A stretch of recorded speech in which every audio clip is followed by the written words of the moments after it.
When Ethan Mercer heard his little girl whisper, "I can't sit, it hurts," he thought it was nothing, until he found the wooden stick hidden behind the couch. The carved marks on it matched the fear she carried in every silent step she took around the house. Suddenly, the home he built to protect her felt like a map of everything he ignored. And when she disappeared into the night, the truth he never wanted to face finally came after him. Now he must follow the trail, before the silence he created takes her for good. The first sign something was off came when he didn't hear Lily's usual soft footsteps padding down the hall to greet him. Even on her shyest days, she would peek around corners when she heard his keys jingle. That small, almost invisible routine had become one of the few things he relied on emotionally, even if he rarely admitted it. Tonight, however, the house offered no welcome. No footsteps, no soft greeting, only a muted stillness that seemed to thicken as he moved deeper into the living room. His shoes felt louder than they should have, the sound bouncing unnaturally off the high ceilings. He found her sitting on the edge of the living room sofa, not curled comfortably with her sketchbook or sprawled across the cushions the way she often was, but perched stiffly, her knees pulled slightly inward, her posture tense in a way that felt immediately wrong. Her shoulders were tight, and the corners of her mouth trembled with an expression she tried to hide by lowering her head. Ethan froze in the doorway, observing her silently, the father in him waking up in a way he hadn't felt in years. Lily didn't look up. That alone was enough to send a ripple of concern through him. Her gaze remained fixed downward, her hands gripping the edge of the cushion lightly as though supporting herself through some invisible pain. As he moved closer, he noticed the subtle wince that crossed her face when she attempted to adjust her position. It wasn't the dramatic, impulsive reaction of a child who had tripped or scraped a knee. It was controlled, carefully concealed, almost practiced. She shifted her weight by only an inch, but the tiny motion revealed a stiffness that no child should ever possess. Her breath caught softly, not enough to draw attention, but enough for him to catch it now that he was looking closely. Ethan felt an unfamiliar sensation rise in his chest, the unsettling mix of confusion and guilt that whispered he might be seeing something he should have noticed long ago. He studied her quietly, trying to piece together the subtle cues. Her legs were pressed tightly together, her back unnaturally straight, and her movements were minimal, as though she were bracing herself against discomfort she didn't want anyone to see. The cushion beneath her seemed slightly sunken on one side, yet her weight remained guarded. She wasn't lounging or fidgeting or twisting around like children often did. She sat as if the act itself required effort. The picture was wrong, not loudly, not dramatically, but deeply. It was the kind of wrong that formed slowly, over days or weeks, until it settled into something a person learned to endure quietly. A knot tightened in his stomach. This wasn't random, this wasn't trivial. Something had been happening, and he had missed the signs. The realization settled over him with a quiet heaviness. Over the past year, he had been consumed by expanding his business, closing international partnerships, and doubling his workload after the separation. He had convinced himself that Lily understood. Children were resilient, he told himself. She had a warm home, stability, opportunities he never had. But watching her now, still, stiff, fragile, he wondered what stability actually meant to a child who spent most evenings alone in a house too big for its own silence. Her small fingers pressed more tightly against the cushion, and she leaned forward just enough to steady herself, revealing a brief, almost invisible tremor along her shoulder. Ethan's chest constricted. She wasn't simply tired or restless. She was guarding herself, protecting herself, and the fact that she didn't look up to acknowledge him told him the fear or discomfort she carried had become so normal to her that she couldn't break from it even when he returned unexpectedly. He swallowed hard, struggling to find the right words, but none came. The room felt smaller as he stepped closer, the weight of the silence growing heavier. His mind raced with possibilities, each one worse than the last, yet none fitting the calm, guarded composure she displayed. Nothing about her posture suggested a sudden accident or an impulsive mishap. This felt layered, built, gradual, and somehow hidden. He took another step forward, but before he could speak, something shifted faintly behind the couch. A gentle scraping sound, almost too soft to detect, drifted into the room. It wasn't the scratch of fabric or the settling of wood. It was deliberate, like something lightly brushing against the floor. Ethan's attention snapped toward the noise instantly, his pulse quickening as his eyes narrowed. The sound repeated, barely audible, but undeniably real. There, just behind the far edge of the couch, something protruded slightly from the shadowed gap. A thin, angled shape, small enough to be overlooked, yet positioned just oddly enough to catch the light. Ethan felt his breath stall. Whatever it was, it didn't belong there. And as he stepped closer, the faint scraping came again, pulling his attention deeper into the shadows behind the couch, where something waited to be found. Ethan had always believed that a beautiful house could keep the world in order. When he first bought the property, the glass-fronted living room overlooking the lake had been his way of proving to himself that he had made it, that the long hours and relentless decisions had led somewhere solid. Tall windows framed the water beyond the tree line, a marble fireplace divided the space with clean lines, and carefully chosen furniture completed the image of calm stability. From the outside, it looked like the kind of home where nothing truly terrible could take root. Yet tonight, as he stood in the center of that carefully arranged room, every surface seemed to echo with something he had refused to acknowledge for far too long. The house had changed long before he noticed. Its transformation had been gradual, subtle, built on moments that individually felt too small to matter.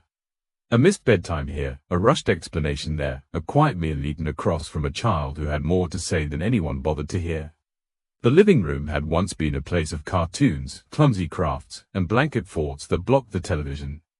Over time, those signs of life receded, replaced by order and neatness that impressed visitors but seemed to drain the warmth out of the walls. After the separation, the house had grown quieter still.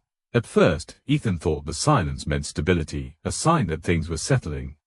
No arguments, no slammed doors, no raised voices. Just soft footsteps, quiet routines, and an almost eerie calm.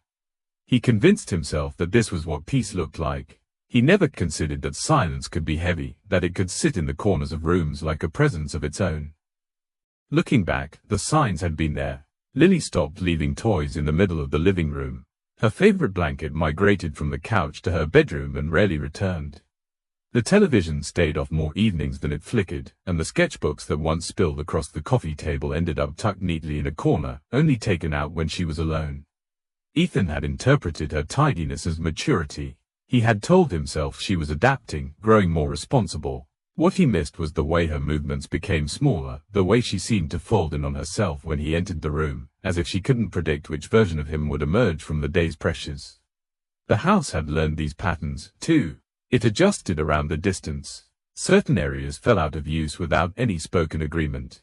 The dining room with its long polished table became a place for quarterly reports and late-night emails, not family dinners. The kitchen, once filled with the comforting clatter of cooking and shared food, now saw more takeout containers than simmering pots.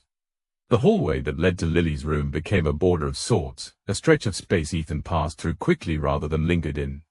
As he stood now near the couch, the faint shape behind it tugging at his attention, he felt the weight of those years pressing down through the ceiling, seeping through the walls, settling into the floor beneath his feet.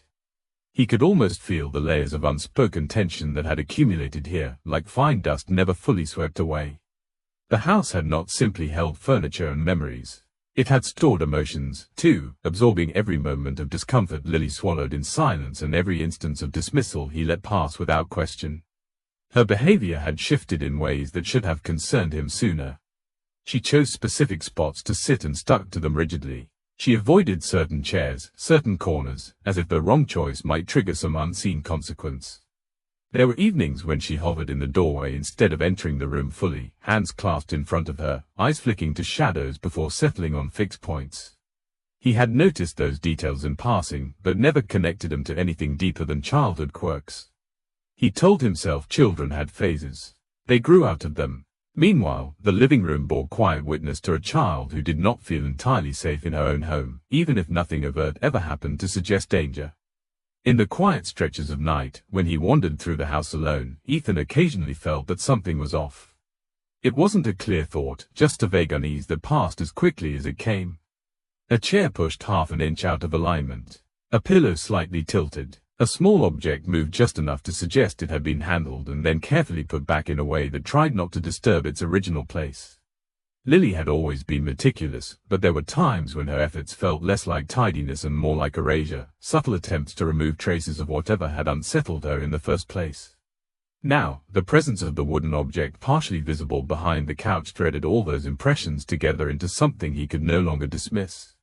The house, with all its order and muted elegance, had become a container for something he did not understand. The tension in Lily's body, the stiffness in her posture, the quiet strain in her movement, these were not isolated details. They were symptoms of a pattern that had deep roots in the life they had built within these walls. The living room itself seemed different as he stepped slowly around the coffee table. The soft cream rug no longer looked inviting, it felt like a stage where too many things had gone unspoken.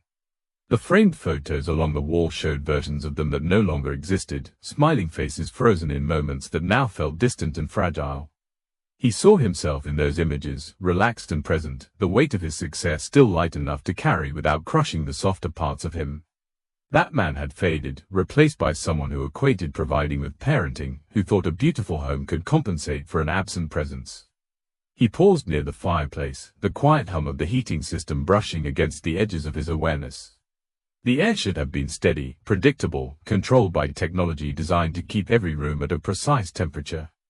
Yet as he stood there, the atmosphere changed with a suddenness that made the hairs on his arms rise. A thin, unexpected draft slipped through the room, cool enough to graze the back of his neck and slide down his spine. It did not drift lazily like normal air movement, it cut through the space in a deliberate line, carrying with it a hint of something raw and unsettled. Ethan turned instinctively toward the windows, expecting to see one slightly ajar, a gap in the frame, a flaw in the seal.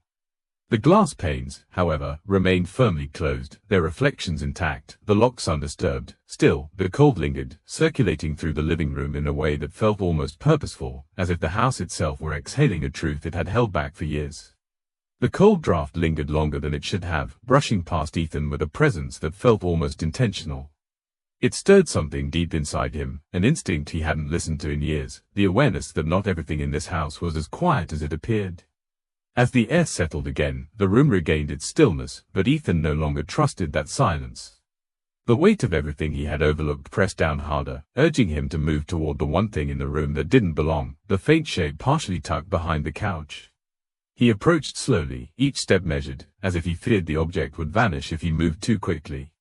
The couch was pushed close to the wall, angled slightly to create a narrow pocket of shadow behind it. Normally, nothing found its way into that gap. Lily didn't play in the living room as freely as she once did, and Ethan himself rarely rearranged furniture. Yet something was back there, positioned with a deliberateness that made his pulse pick up. He crouched beside the couch, bracing one hand against the wooden frame as he leaned into the dark seam behind it. His fingertips brushed against the rug first, then the baseboard, then something cool and rigid lying just out of sight. He reached farther, feeling along the edge until his fingers caught hold of a narrow shape. It was lighter than he expected, thin enough for him to wrap his hand around easily. He pulled it forward, dragging it from the shadows until it emerged fully under the soft light of the living room. The object was a wooden stick, simple, unassuming, yet immediately unsettling. One end was smoothed down, worn from frequent handling, while the other was splintered slightly, as though it had scraped against something repeatedly. It didn't belong in the room. It didn't belong behind the couch. And it certainly didn't belong in the life of an 8-year-old girl who had no reason to hide something like this. Ethan stared at it, his grip tightening unconsciously as unease climbed up the back of his neck. The stick didn't look like a stray branch dragged in from outside, nor like a piece of a broken toy. It had been shaped intentionally, as if someone had sanded one end to make it smooth while leaving the other end rough. It was small, no longer than the span of his forearm, but its size only deepened the wrongness of it. He knelt fully now, holding the stick in both hands. The living room suddenly felt colder, the silence thickening around him as he tried to understand what he was looking at. Lily didn't play with wooden toys. She didn't collect strange objects. She wasn't the type of child to roam near the woods unsupervised. And yet this stick had been placed behind the couch with careful precision, angled so it wouldn't roll, lodged securely as though it had been hidden and not forgotten. His mind churned, sorting through possibilities he didn't want to consider. Had she found it somewhere? Had someone left it here? Had she put it there because she didn't want him to see it? The last thought hit harder than the others. Lily hid things only when she believed they might worry someone or when she felt she needed to protect herself from being questioned. The idea that she might have hidden this, whatever it represented, sent a flicker of dread through him. He shifted the stick in his hands and noticed something he hadn't seen at first, faint lines carved along the smooth end. They were shallow, rhythmic, almost patterned. Ethan angled the stick closer to the light, his breath slowing as he tried to decipher the markings. They weren't scratches from use. They weren't cracks in the grain. They were intentional cuts, tiny marks carved into the surface with deliberate, repeated pressure. He frowned, turning the stick slightly. The marks clustered toward the center, not forming letters or symbols, but arranged closely enough that they must have meant something. There were too many for them to be random. He counted them unconsciously, tracing their shallow grooves with his thumb as a cold realization began taking shape.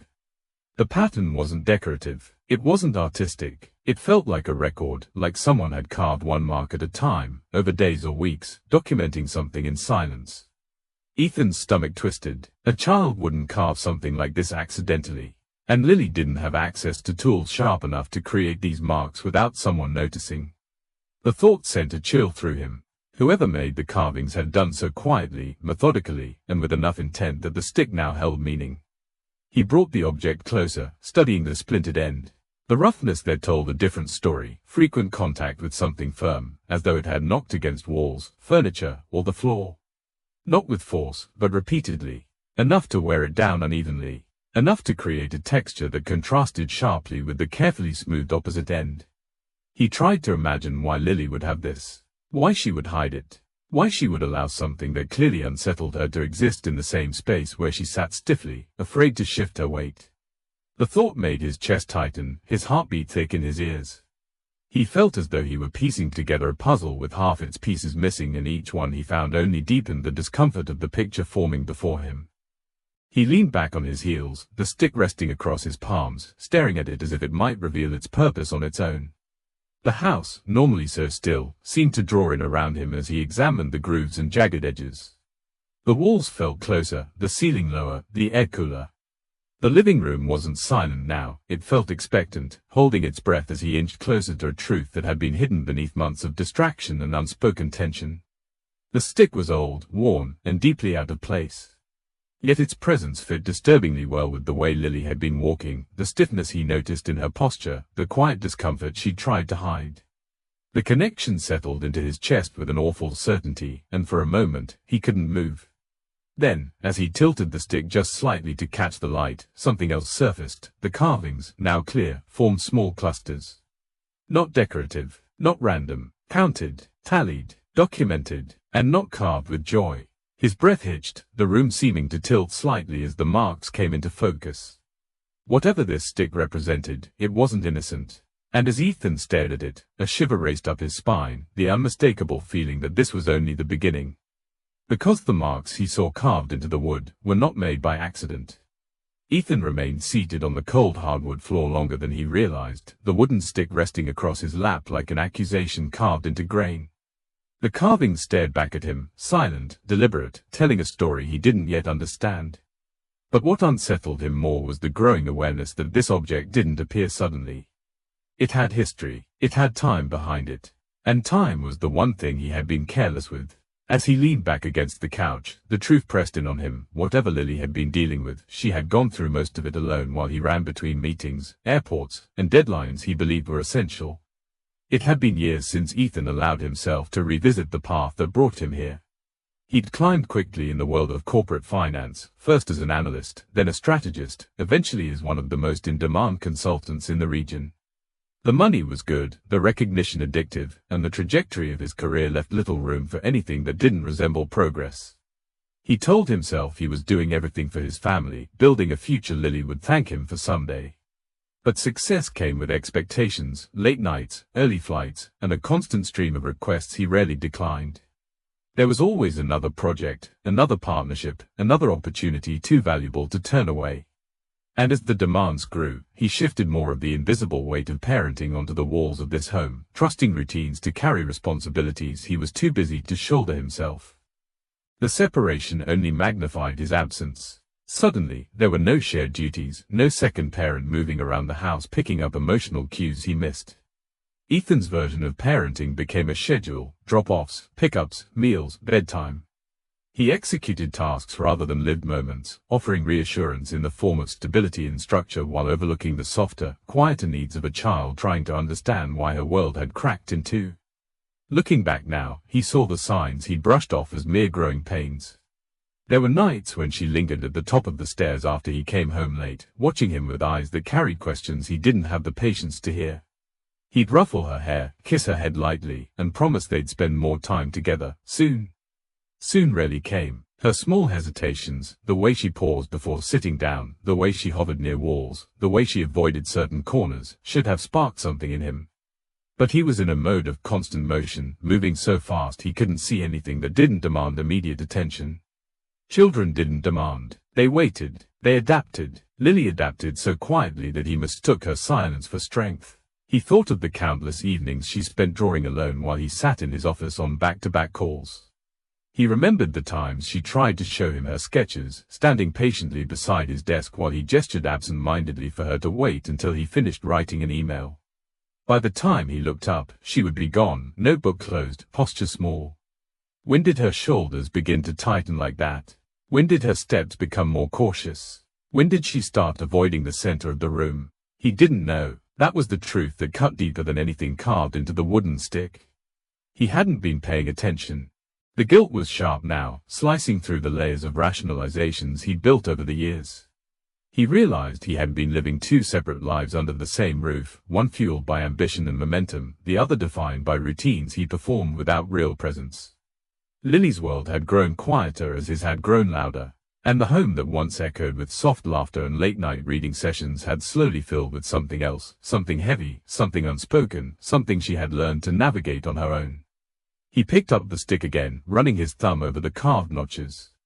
Each tiny mark felt like a tally, not of events he could understand but of moments she had endured quietly. He wished he could ask her what they meant, but the more he thought about it, the more he feared the answer. Lily wasn't the type of child to record meaningless things. Everything she did had intention, even if she couldn't articulate the reasons. His thoughts drifted back to the stiffness in her posture, the way she had sat on the couch with her body held carefully, as though any wrong movement might trigger discomfort. The signs had been there for days, maybe longer, and he had been too distracted to notice. That realization hollowed him out, leaving behind an ache he didn't know how to carry. He stood slowly, the stick still in his hand. The living room felt different now, darker, heavier, charged with the weight of everything he had ignored. He glanced toward the hallway where Lily's drawings lined a shelf, remembering how vividly she expressed the things she couldn't voice. He wondered what those drawings would reveal now if he took the time to really look.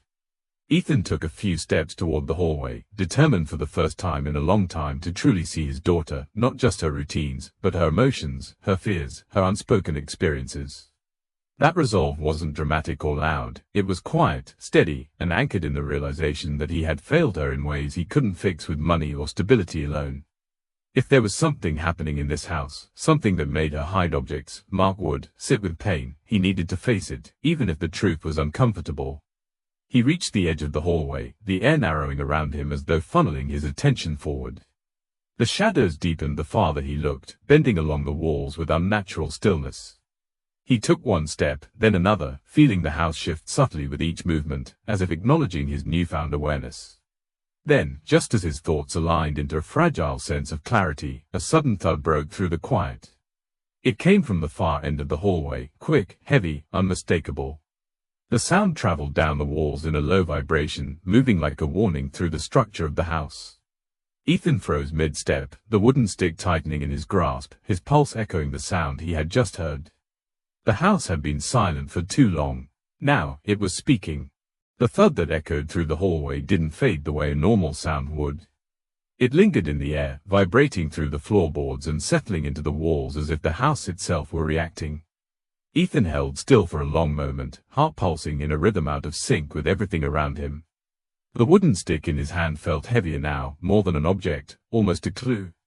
Something had been happening inside these walls long before he paid attention, and that realization carried its own kind of gravity.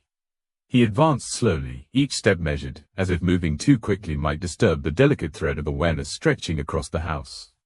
The air felt cooler the deeper he moved into the hallway, a subtle shift that raised goosebumps along his arms. He passed the framed photographs lining the wall, pictures of Lily at different ages, smiling in moments that now felt distant.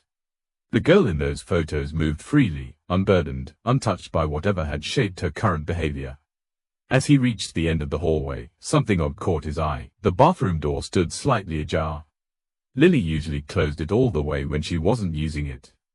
A small detail, but now every deviation from normal felt intentional. He stepped closer and saw that the rug inside the bathroom was angled awkwardly, pulled slightly toward the door as if someone had used it to anchor themselves or brace for balance. He knelt, brushing his fingertips across the floor tiles. Nothing broken, nothing spilled, nothing overtly wrong. But the rug didn't belong where it was. He rose slowly, scanning the hallway with new eyes. The picture frames, normally straight, were subtly misaligned. Not crooked enough to look tampered with, just enough to suggest something had brushed past them, maybe more than once. The table near the staircase had its decorative bowl pushed half an inch off center. The bookshelf had a thin line of dust broken in a way that didn't match regular cleaning patterns. None of these details screamed danger, but in the context of Lily's quiet flinching, her stiff posture on the couch, and the carved wooden stick hidden behind it, they led into something unmistakable. The house was full of signs. And he had missed every one of them. Ethan stepped into Lily's room next. The air felt different here, lighter, but strangely tense. He scanned the space the way one would examine a crime scene. Her bedspread was neatly pulled up, but not in the chaotic rush of a child. It looked carefully arranged, almost too precise. Her stuffed animals were lined against the wall, not in the soft, playful formation she once used, but in a straight row, evenly spaced. He didn't remember teaching her to line things up like that. He stepped further inside and noticed the corner near her closet, the one she always avoided. He used to think it was a childhood preference, like favoring one side of the room. But now he saw the dust patterns, undisturbed near the back wall, but disrupted along the edge where her feet never crossed. She didn't avoid the corner randomly. She avoided it deliberately, repeatedly, for reasons she didn't share. The more he looked, the clearer the pattern became. Her desk chair was pulled slightly away from the wall, just enough for someone to squeeze between it and the bed, as though she sat there often, retreating into the narrow space where she felt shielded. Even the way her notebook lay on the desk, closed, pen tucked neatly beside it, suggested a child who had learned to manage her world carefully, quietly, and alone. He backed out of her room and moved down the hall with a tightness in his chest. The house wasn't haunted by anything supernatural, it was haunted by the residue of fear no one had addressed. Fear left marks, subtle, quiet marks, that only revealed themselves when someone finally cared enough to look. In the kitchen, he noticed another sign. The stool by the counter had been moved slightly. It faced the window rather than the table, as though Lily had been sitting there, watching the driveway, maybe waiting for him to come home earlier than he usually did. He imagined her small form perched on the stool, legs dangling, eyes fixed on the outside world, hoping something would change. He swallowed hard. In the dining room, a pencil rolled out of place beneath the table. Not unusual at first glance, except that Lily didn't do homework here anymore. She avoided the room altogether after the separation. He realized suddenly that he hadn't eaten dinner with her at this table in months. Maybe longer. The absence of shared meals hadn't bothered him until now. He walked through the living room again, seeing it new. The couch cushion she sat on earlier had a subtle imprint, lighter than the rest, as though she had been shifting her weight carefully to avoid discomfort. The blanket folded on the armrest had a wrinkle near the seam, indicating she had gripped it for support. A faint smudge of dust trailed along the side of the couch where something, or someone, had slid behind it to hide something. He crouched again, checking the gap behind the couch to see if anything else was there. Dust patterns confirmed that the stick hadn't been tossed, it had been placed. Carefully, with intention, and that intention changed everything. He stood slowly, the weight of what he was learning settling deeper with each passing second. The house was no longer just a home, it was a map of her fear. Each object out of place, each unentered room, each avoided corner told a story he had never taken the time to understand. His chest tightened painfully as the realization hit him. Lily had been communicating in the only ways she knew. Through behaviors, through silence, through small choices she made every day while he rushed past them. He turned toward the center of the living room, absorbing the space one more time, trying to see it from her perspective. The shadows near the hall seemed deeper now, the corners sharper. The large windows reflected the room back at him, distorting his figure slightly, as if the house was showing him what he looked like through a child's eyes, large, distant, unapproachable. A sudden flicker snapped the moment in half. The overhead light blinked sharply, buzzing once before stabilizing, and in that fraction of a second, the room lit up with a clear, vivid flash that exposed something on the carpet near the base of the coffee table. Ethan's breath caught. There, partially hidden by the edge of the rug, lay something he hadn't noticed before, small, out of place, and quietly waiting to be found. The object on the carpet was barely visible beneath the edge of the rug, small enough to blend into the neutral tones of the living room, yet distinct enough to command Ethan's full attention once the overhead light flickered over it. He approached cautiously, feeling the atmosphere tighten with each step. When he crouched to lift the rug's edge, he found a tiny, folded scrap of paper, no larger than a child's palm. It had been tucked so precisely that it wouldn't shift unless someone moved the rug intentionally. His fingers trembled slightly as he unfolded it. Inside were uneven pencil marks, not drawings, not words, but strokes. Some long, some short, laid over each other in overlapping lines. It wasn't art, it wasn't doodling, it was expression, a silent one, a forced one, a child's attempt to release something she couldn't articulate. As he stared at the page, something clicked. The stiffness in Lily's movements, the way she avoided certain chairs and corners, the way she sat perched on edges rather than sinking into cushions, the way she clutched blankets, pillows, even the frame of the couch. The strange way she walked sometimes, slowly lowering herself into seats, adjusting quietly, shifting carefully. These weren't quirks, these were habits shaped by discomfort. And discomfort, for a child, didn't linger without cause. He rose slowly, the scrap of paper still in hand, feeling a heaviness form in his chest. He could no longer deny what his instincts had been whispering since the moment he found the wooden stick. Something had been happening right under his nose. And Lily had borne it alone, communicating through the only language she had, silent adjustments, subtle flinches, and restless nights that he wrote off as childhood imagination. He remembered nights when he passed by her bedroom and saw the faint glow of her lamp under the door. Nights she claimed she couldn't sleep. Nights she whispered that something didn't feel right. He had told her she was safe, tucked her in, and returned to his emails or calls, believing reassurance alone was enough. But reassurance without presence was hollow. Children felt it instantly. They learned not to insist when their worry was dismissed. As he stood in the center of the living room, he replayed all those moments he had shrugged off, her wincing when sitting too quickly, the way she carefully lowered herself into his car, her hesitation before climbing onto her bed, the subtle pause whenever she shifted her weight, her sudden tears during bedtime on nights she struggled to explain what hurt. These were not isolated occurrences. They were a pattern. Now, when layered with the hidden stick, the carved marks, the disrupted rooms, and the silent cues embedded in dust patterns throughout the house, they formed a reality he wished he could unsee. Ethan sat heavily on the couch, running a hand through his hair as the emotional weight pressed down. Lily had been enduring something that taught her to navigate the house cautiously, to brace herself before sitting, to hide discomfort rather than speak it. She had grown quieter, smaller, retreating into corners where the world couldn't demand anything from her. Children adapted in ways adults never noticed until pain left visible marks. He squeezed the paper gently, trying to interpret the strokes. Some were deep, pressed so hard the pencil had torn the thin layer of paper.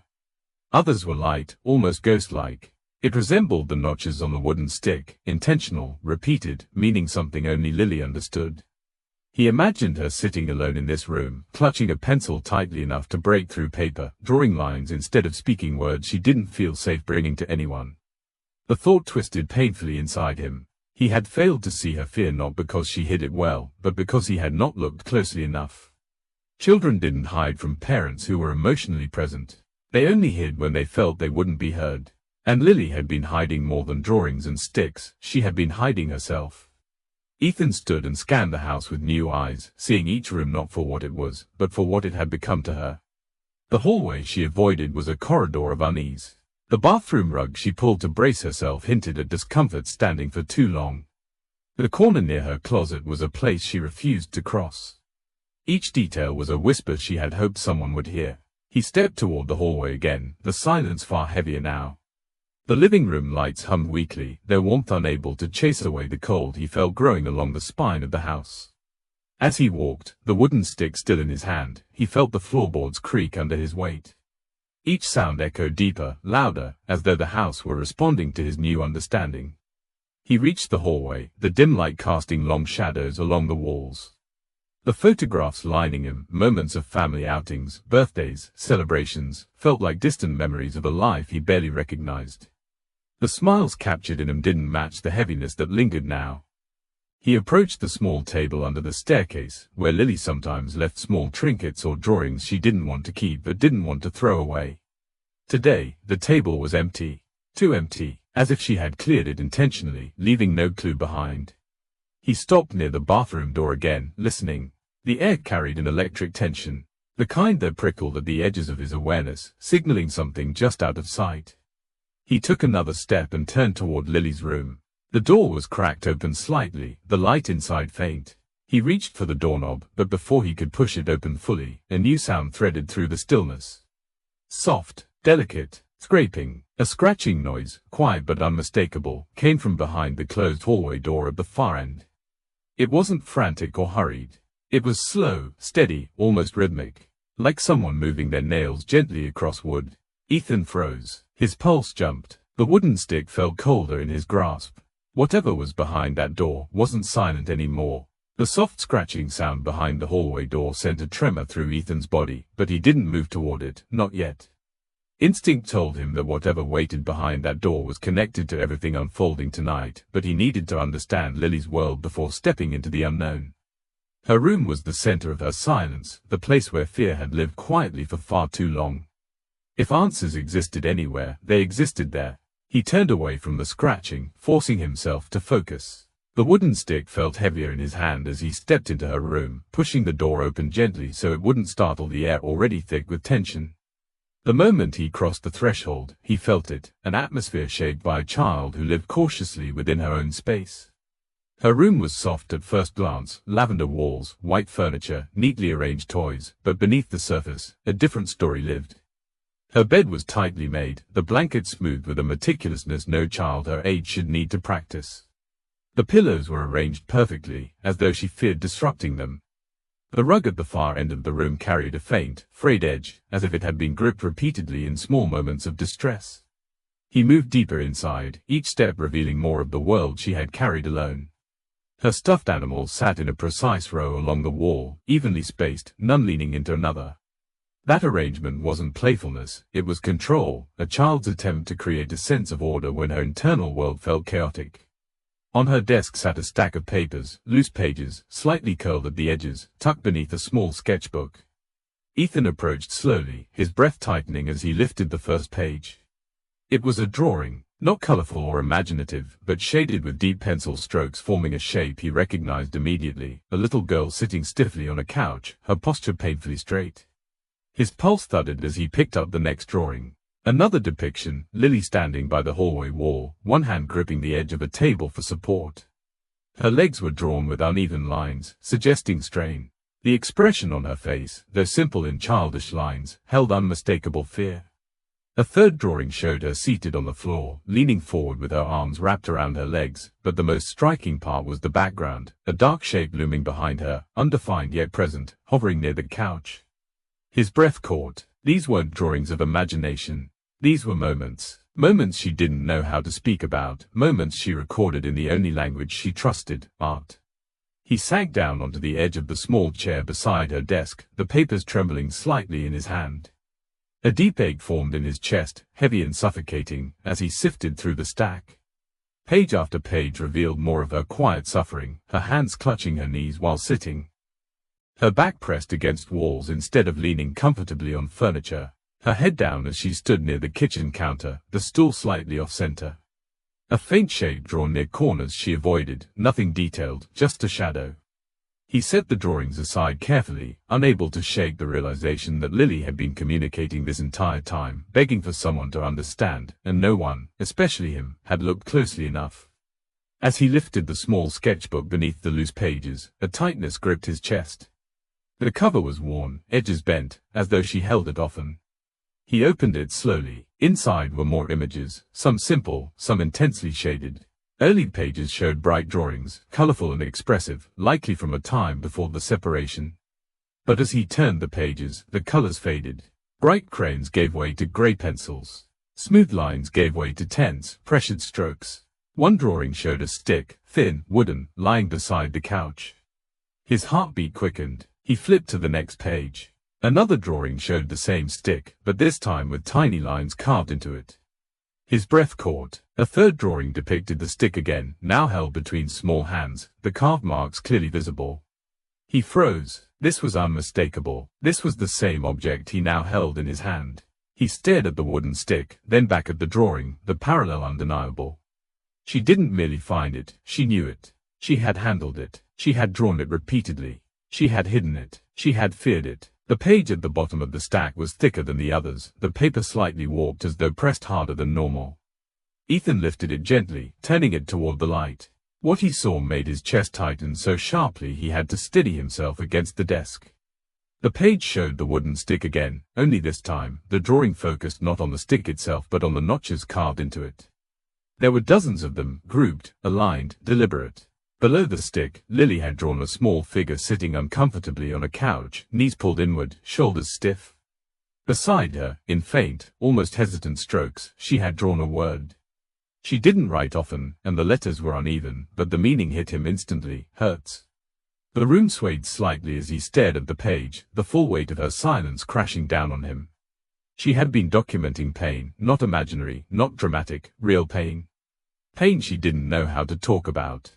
Pain she managed alone while he remained absorbed in the noise of his own life.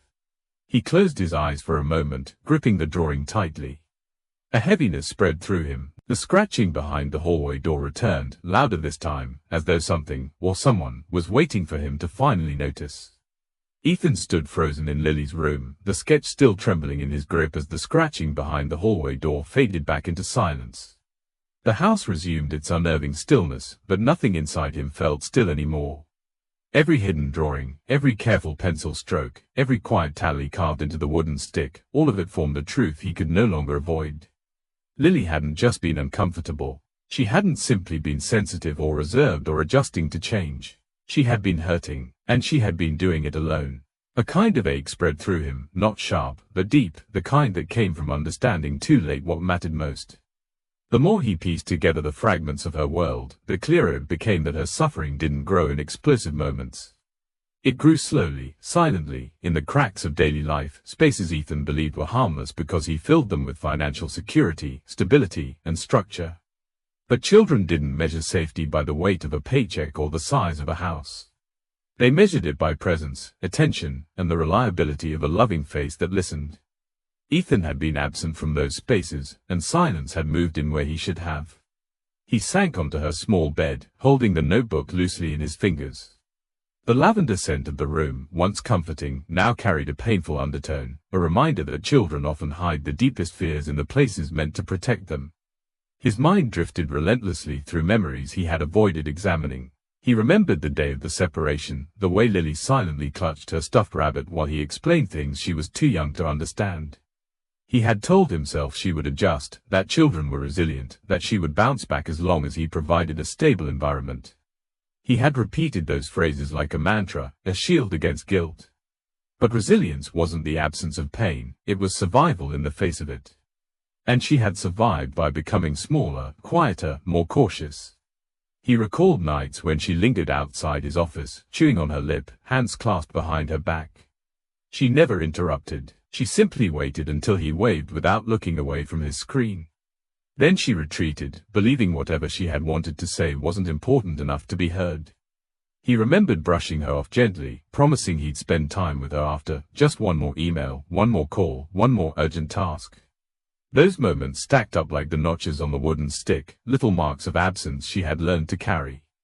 Her fear didn't grow from a single traumatic event. It grew from the slow erosion of trust in the spaces where he was supposed to notice things. And because she loved him, she tried not to burden him with her discomfort. She found ways to adapt, to conceal, to fold her pain into drawings and routines. Children didn't need direct harm to feel unsafe. They needed neglect, unintentional, quiet neglect that left them alone with their fears. Ethan pressed a hand to his forehead, closing his eyes as the weight of his failures tightened around him. He had prided himself on being a good provider, but he had mistaken provision for presence. Money could fill a house with furniture, but it couldn't fill the spaces where protection was supposed to live. He thought about the stick, the careful carvings marking repeated experiences. Those marks weren't impulsive scribbles, they were records. Records of discomfort she didn't have the words to explain. What had caused her pain? What had prompted her to record it so meticulously? What had she been navigating when he wasn't home to see? The questions gnawed at him, growing louder the more he tried to push them aside. Nothing in the house seemed harmful. Nothing appeared dangerous, yet children didn't manufacture patterns of fear without reason. Something had shaped her behavior. Something had made her avoid sitting normally. Something had given her a reason to record pain, physical or emotional, with markings she hid behind the couch. He rose slowly from the bed, his gaze drifting across the lavender walls, stopping on the faint impressions she had left behind, the small scuff near her dresser from nights she'd paced quietly, the dent in the carpet by her bed where she must have knelt often, the untouched corner near the closet that seemed to hold its own coldness. The entire room was a map, an emotional trail he was only now learning to read. He stepped back into the hallway, his breath tightening as he listened for any lingering scratching.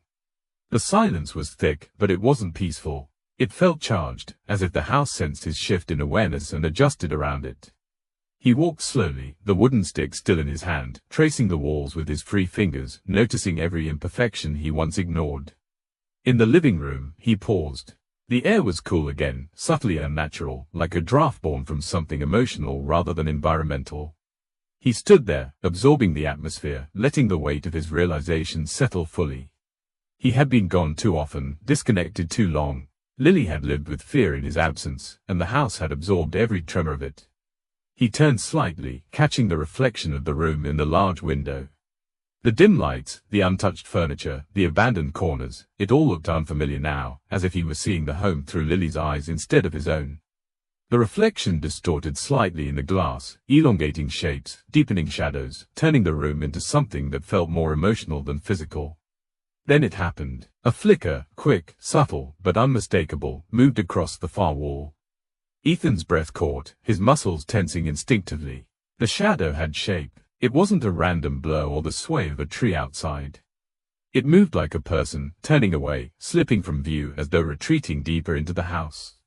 He blinked, heart pounding, but the shadow did not return. The wall stood motionless, silent, still, but Ethan knew what he saw. The shape wasn't a ghost or an intruder. It was a manifestation of everything he had ignored, the emotional imprint of absence casting its form through the home. A father who wasn't there. A presence that should have been steady but instead flickered in and out of his child's life like a shadow. The realization hit him with brutal clarity. Lily had been living in a house shaped by shadows he created. Shadows of absence, shadows of doubt, shadows of fear, and now those shadows were turning away, leaving him with one terrifying question rising in his throat. Was he already too late to reach her before the silence swallowed her entirely?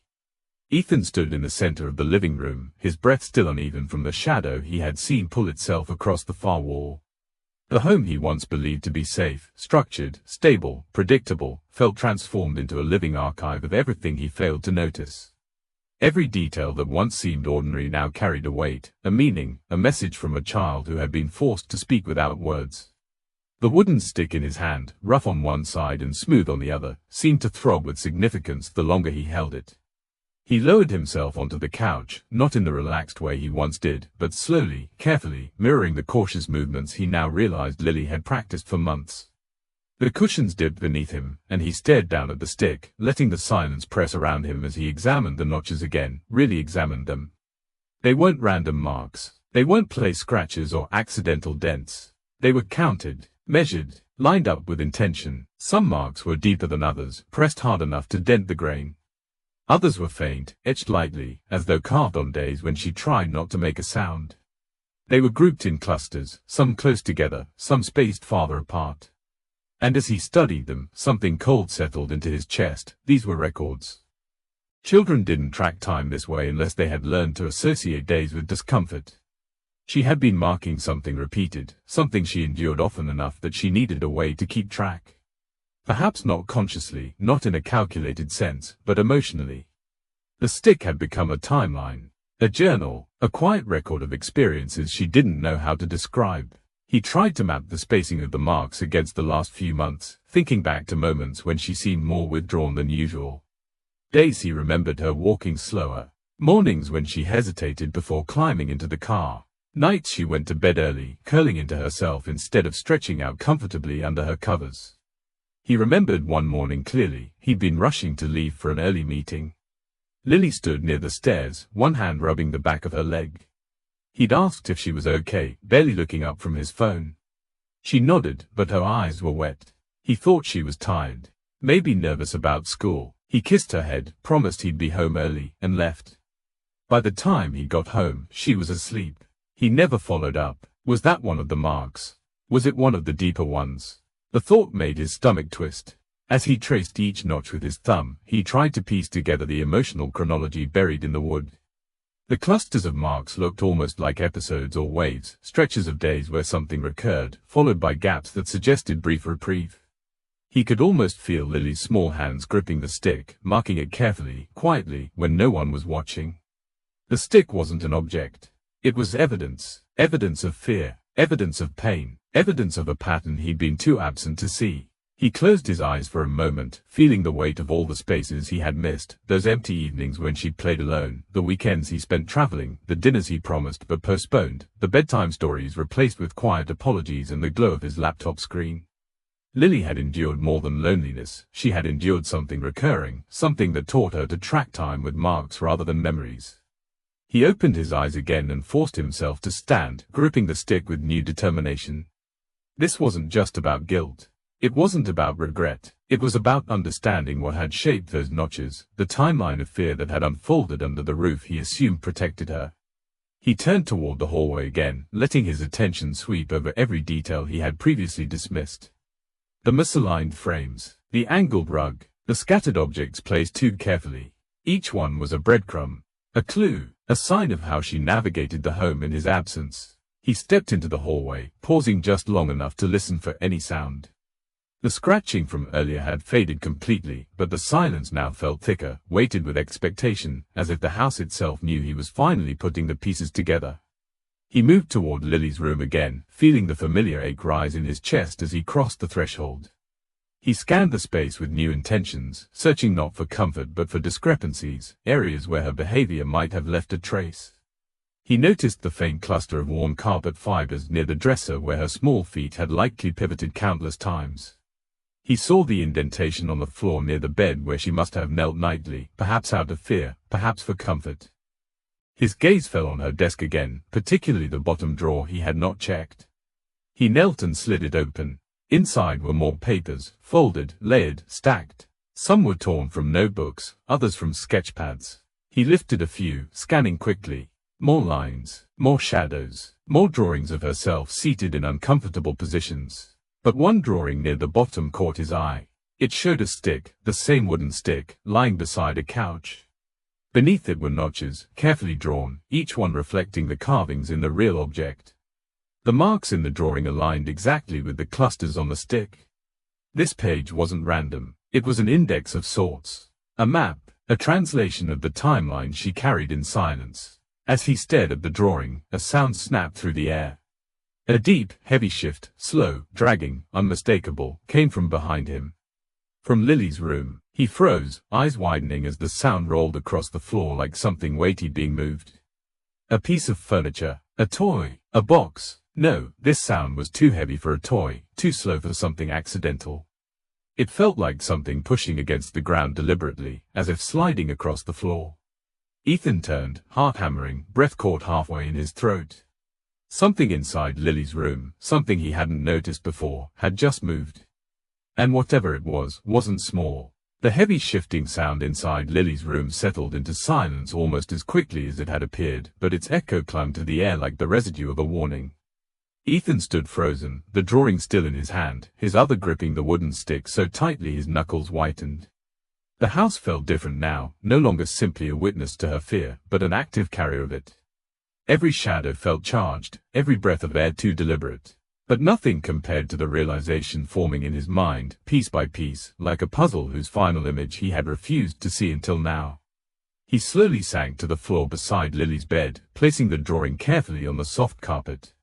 His mind replayed the sound of her trembling voice, a memory that had felt confusing at the time but now it rang with brutal clarity. A few days earlier, Lily had approached him gingerly as he worked in his office.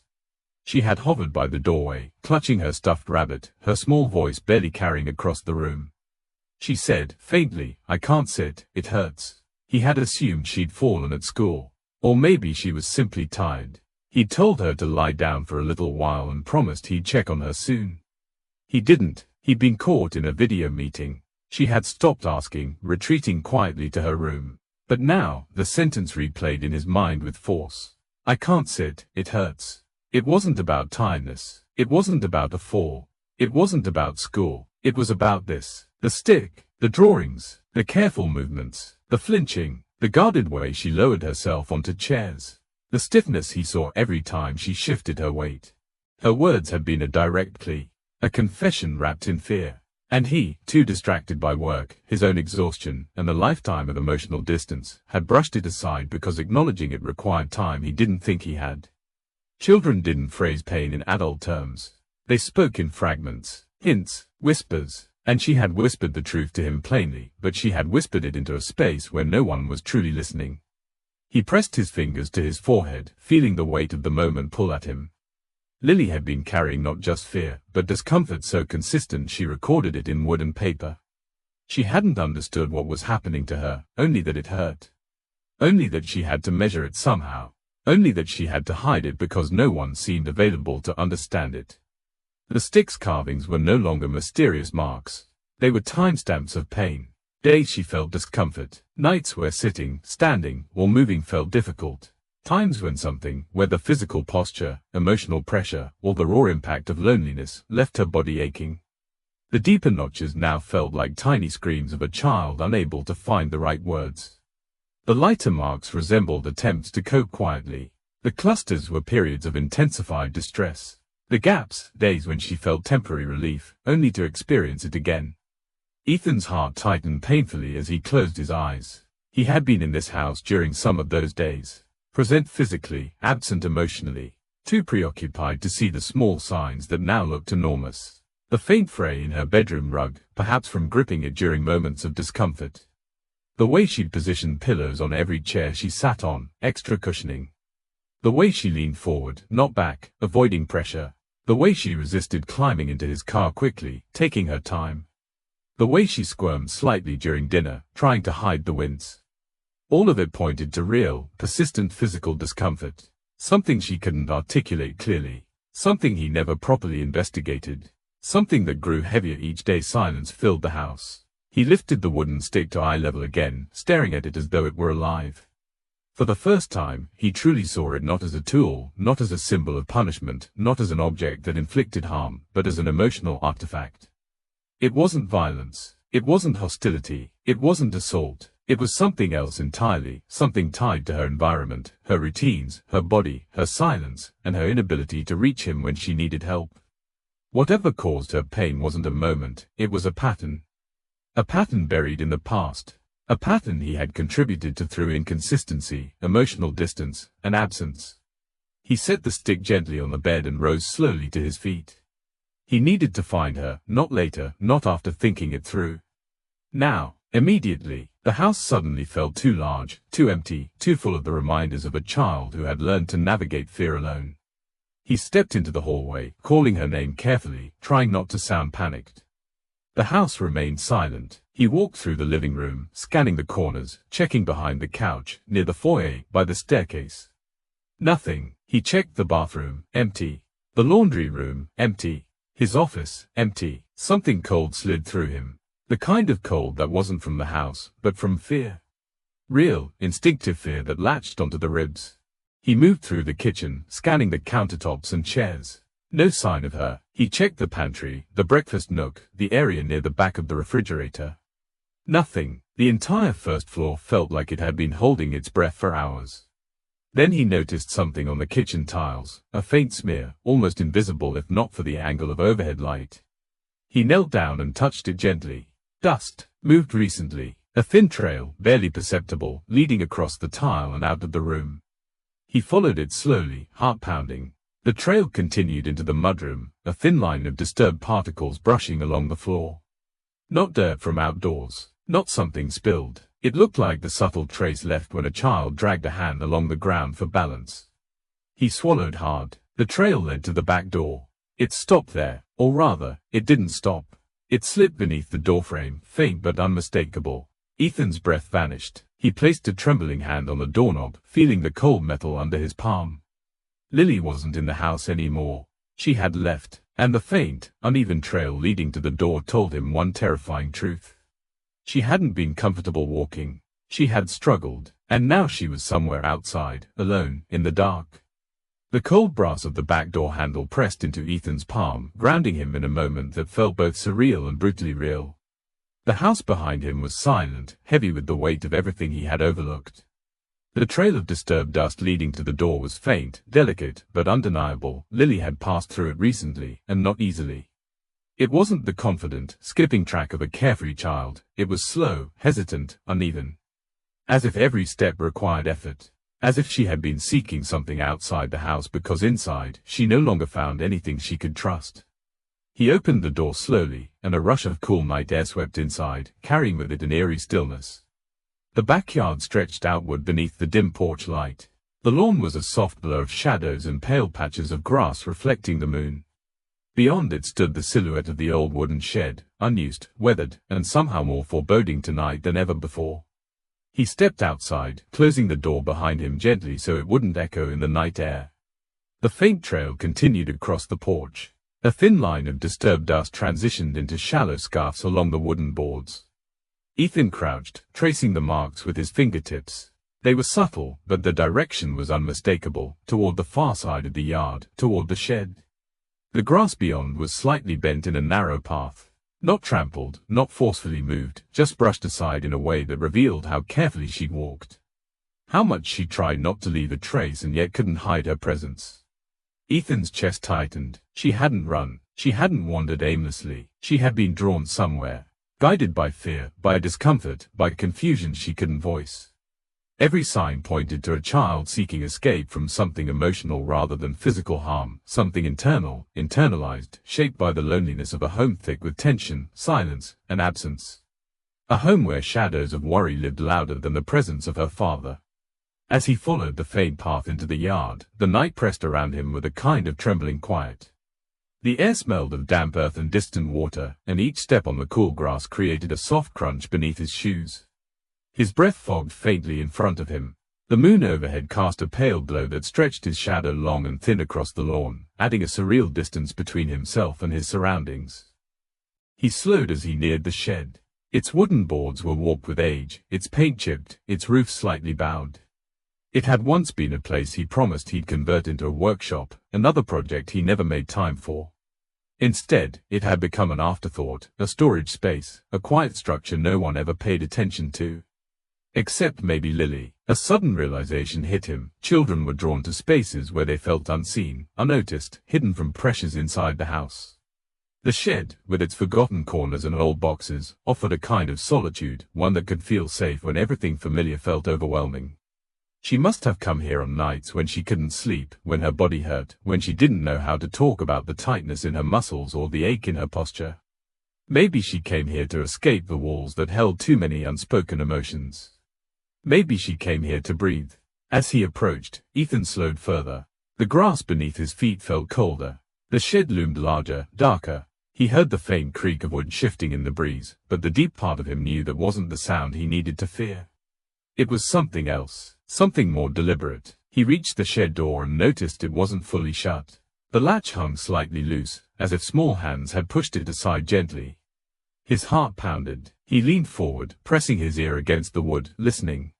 For a moment, he heard nothing but the thrum of his own pulse. Then, a sound, soft, slow, measured, something shifting inside. Not a fall, not a flutter of wind, not an animal scurrying, a deliberate movement, like weight sliding across the floor. It resonated through the boards, subtle but unmistakable. Ethan felt the sensation crawl across his spine. He gripped the edge of the doorframe, forcing himself to stay steady. The air around him grew denser, as if the night itself were holding its breath with him. His mind replayed every sign he had ignored: Lily's stiffness, her careful movements, the hidden stick, the notches, the drawings, the silence. It all pointed to one truth: she had been trying to communicate, not through words, but through the places she inhabited and the ways she behaved. He had created an environment heavy with expectations, heavy with distance, heavy with the weight of a father who was physically present but emotionally missing. That weight had shaped her. It had driven her here. Into the night. Into the dark. Into a place where she might finally feel safe from the pressures she carried at home. He swallowed hard, pressing a hand against the shed door. The wood felt cool, warm, and trembling faintly beneath the pressure of something moving inside. He remembered how she avoided certain corners of her room, how she gravitated toward tight spaces, the closet edge, the gap beside her bed, the narrow space behind the couch. Places where she felt protected from the emotional storm she didn't understand. The shed was just another sanctuary. His breath hitched as the movement inside came again, slower this time, like someone shifting their weight carefully to avoid making noise. His throat tightened. Lily, he thought, just her name, silent, pulsing through him. A plea, a prayer, a promise. His hand tightened on the door. One more sound came, louder this time. Something heavy sliding just a few inches across the floor. The structure murmured with the pressure of it. Whatever was inside was waiting for him. And as Ethan stood there, bracing himself, the truth struck him harder than any physical blow.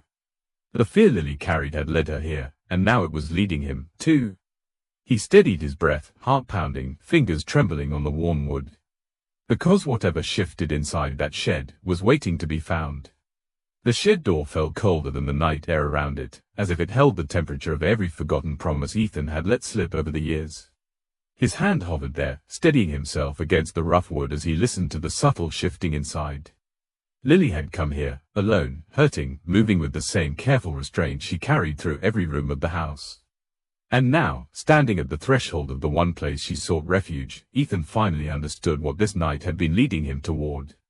The truth was not buried in objects. It wasn't carved into the wooden stick. It wasn't hidden beneath the cushions of the couch or behind the door that scratched softly like a quiet warning. The real harm lived in the spaces he'd left empty. The absence of a father who thought stability meant success and presence meant providing rather than noticing. The silence he thought was peace but Lily felt as distance. The lack of safe moments where she could unravel her fears without feeling like a burden. Everything pointed to one truth: her pain had been shaped not by what someone did, but by what he didn't do. Emotional neglect didn't scream. It whispered, it hid, it grew in corners, it filled the walls. And in Lily's case, it settled into her body, tightening her posture, shaping her movements, teaching her to track pain quietly, to hide discomfort because she feared bothering the one person she longed to reach. That truth struck him with a clarity so sharp it felt like impact. The wooden stick had never been a weapon. It had been her record, a way to measure days when emotional weight translated into physical stiffness. Days when her small, anxious body absorbed more pressure than it was ever meant to hold. She had tried to communicate through symbols, drawings, posture, tiny flinches, quiet nights where she lay awake wishing she could say something without disappointing anyone. She had been hurting because she carried more fear than comfort, more silence than reassurance. Ethan felt his throat tighten. He wanted to turn away from the guilt tightening around his ribs, but he forced himself to stay. This was his moment, not to explain, not to rationalize, not to excuse, but to confront the emotional monster he had unknowingly created. The monster wasn't a shadow on the wall, or the stick behind the couch, or the scratching behind the door. It was the pressure that filled this home. Pressure Lily didn't know how to name. Pressure she escaped tonight. He took a slow breath and finally pushed the shed door open. The hinges groaned softly, revealing the dim interior where boxes and old tools cast uneven shadows across the floor. He stepped inside, letting the door creak slightly behind him. The scent of old wood and dust wrapped around him, but another scent, something faint, something soft and familiar, rose through the air. Lavender, Lily's shampoo. His heart clenched. She was here. He walked deeper into the shed, careful not to move too quickly. The shifting sound returned, gentle, like fabric brushing lightly against the ground. He followed it to the far side of the shed, where a cluster of boxes had been pushed aside just enough to create a small nook. A space just big enough for a child to tuck into. A safe place, a hiding place. He edged forward, his breath tight, every step echoing the realization that this was where her fear led her when she no longer felt safe inside her own home. As he approached the corner, he stopped abruptly. The darkness shifted slightly. Something moved, slowly, hesitantly, pulling inward as though curling into itself. Ethan's chest ached as he dropped to one knee, not too close, not too sudden. He stayed there, letting the silence settle. For the first time all night, the house wasn't communicating. The walls weren't echoing. The shadows weren't shifting. Only the quiet, vulnerable presence of a child remained, hidden in the dim light, carrying a weight she should have never been asked to bear alone. He lowered his head slightly, not to look away, but to soften himself. His voice stayed inside him. This moment wasn't about words. It was about presence, about stepping into her world with humility rather than authority, about showing her, in the simplest, clearest way, that he wasn't going anywhere. Not this time, not ever again. He extended a hand, not pressing, not demanding, just offering. A gesture slow enough for her to trust, gentle enough for her to breathe into. Her small figure trembled, but she didn't retreat. Instead, she shifted ever so slightly, turning just enough for him to see the faint glimmer of her eyes in the dim light. Fear lived there, but so did hope. A small, fragile hope that maybe this time he wasn't too late. Ethan stayed still, allowing her to take her time. This moment demanded patience, a kind of quiet, steady love he had withheld too often. Whatever had driven her here, the silence, the tension, the emotional storms she had navigated alone, could only be healed through presence. Real presence. After a long, trembling pause, she moved again. Slowly, carefully, her small hand lifted a few inches, then hesitated in midair. She wasn't reaching toward the door. She wasn't shielding herself. She was reaching toward him. Ethan felt something inside him break, not in pain, but in release. He took her tiny hand in both of his, holding it with a gentleness that felt instinctive. Her fingers curled into his palm, and the warmth of that fragile trust traveled through him like a vow. He exhaled slowly, realizing with overwhelming clarity that this moment, was the beginning of his transformation. Everything he did from now on, every choice he made, every moment he stayed present, would determine whether he became the father she needed or the fear she remembered. He pulled her carefully toward him, letting her emerge from the shadows at her own pace. And as she leaned into him with the weight of a child who had carried too much, the shed seemed to exhale, a soft settling of air, a shift in the wooden boards, a release of the tension held in its corners. Then, from somewhere deep in the structure behind them, a final sound moved through the shed, a soft creak, deliberate, like the echo of a choice being made. Ethan tightened his hold, knowing without question that the next steps would define who he became. And as he rose slowly with Lily in his arms, he understood. This was the moment he refused to look away again.